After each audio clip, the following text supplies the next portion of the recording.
Yes, we did live, but barely, didn't we? You want the ultimate proof that there's a difference between the kids growing up and our generation? Stroll past any playground of today. You'll see what I'm talking about, huh?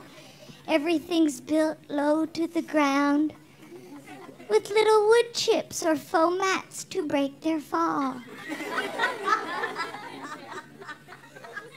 All the sharp edges have tire pieces on them to make them all cushy and bouncy. Everything's made out of molded plastic that fits together in interlocking pieces, brightly colored. Nothing sticking out, everything's short, soft, cushy, bouncy. Not like the instruments of torture we grew up with, huh? Do you remember our playground? Steel beams embedded into cement. We had 8-foot-high monkey bars on concrete.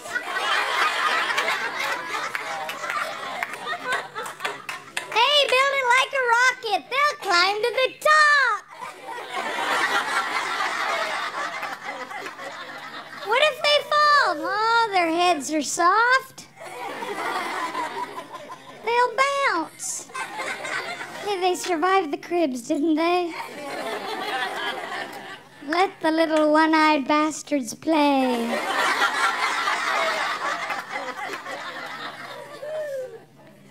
And we had things in our playground. Do you remember we had things you could actually convince your little friends to hurt themselves on? The swings were perfect for this. Go higher!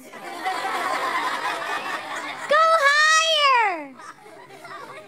Jump!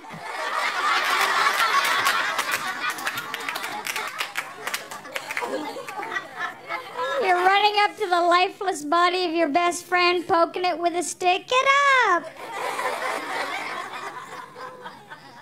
Ah, you suck.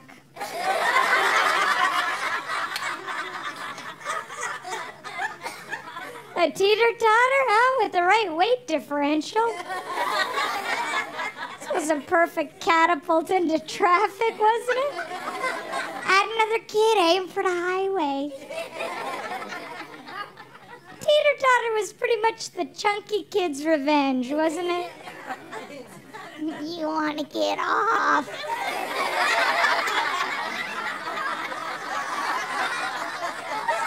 Some poor skinny-ass kid trapped at the top. Please! Oh, please!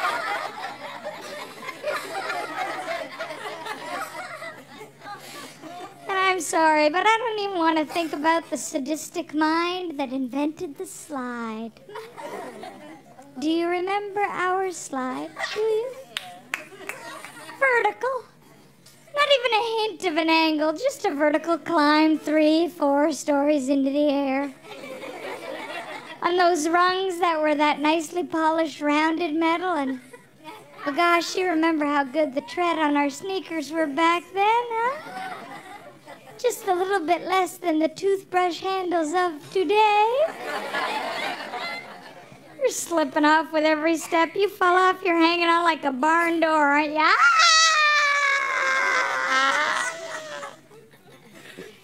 All right, let's say you make it to the top, okay? Hypothetically. What waits for you up there?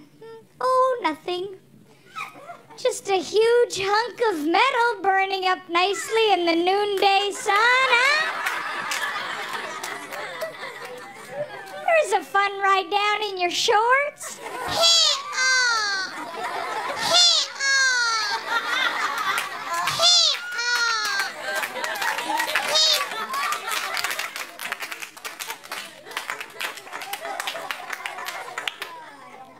Hey, you want to know why our parents are screwed up? They had wooden slides. Doink, doink, doink, doink, doink. And can you believe that they built this thing, let alone put it in a playground? Do you remember this thing? It was always left off to the side. It spun around. It was always in the middle of a groove of well-worn dirt. Probably caked with generations of blood. It was always completely rusted. Whatever paint left on it was lead-filled, huh? 8 kids on this thing could get it up to warp speed. Some poor kid trapped in the middle, their eyeball moving to the side of their head. Wasn't a fun ride unless there was a kid flapping off it like a flag in the wind. Everyone just waiting, watching for those little fingers to curl off the bar.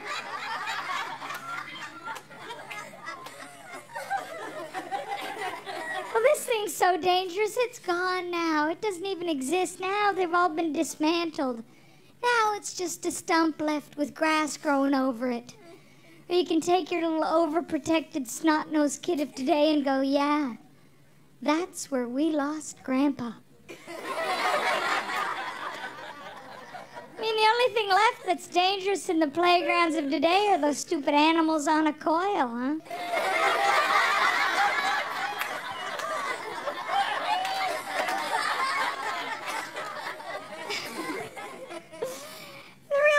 There is mostly that you were found being on it in the first place, just dying of embarrassment, really. Oh, God. But, you know, some kids weren't even lucky to make it to the playground, were they? These are the kids initially we envied, right? The ones that we thought were lucky enough to have a swing set in their backyard. Anyone hear of a swing set in the backyard? Yeah, 1 or 2, not many left, are there? Like I said, initially these kids were the ones we envied. Well, I know I did. I always wished I had a cool enough dad to get me a swing set and put it up in the backyard. But let's examine the motivation of these really great dads, shall we? Sure, they went to the trouble of taking a whole afternoon to go get a swing set, spending the whole rest of the day putting it together. And yet, for some reason, this really great dad didn't see the need to secure it firmly into the ground. Did he? Preferring to let it rest on several blades of grass. If you've ever been on one of these swing sets, you know you just have to sit and swing in either direction. It comes flying out of the ground. You're pinned by the neck to the garage. Dad!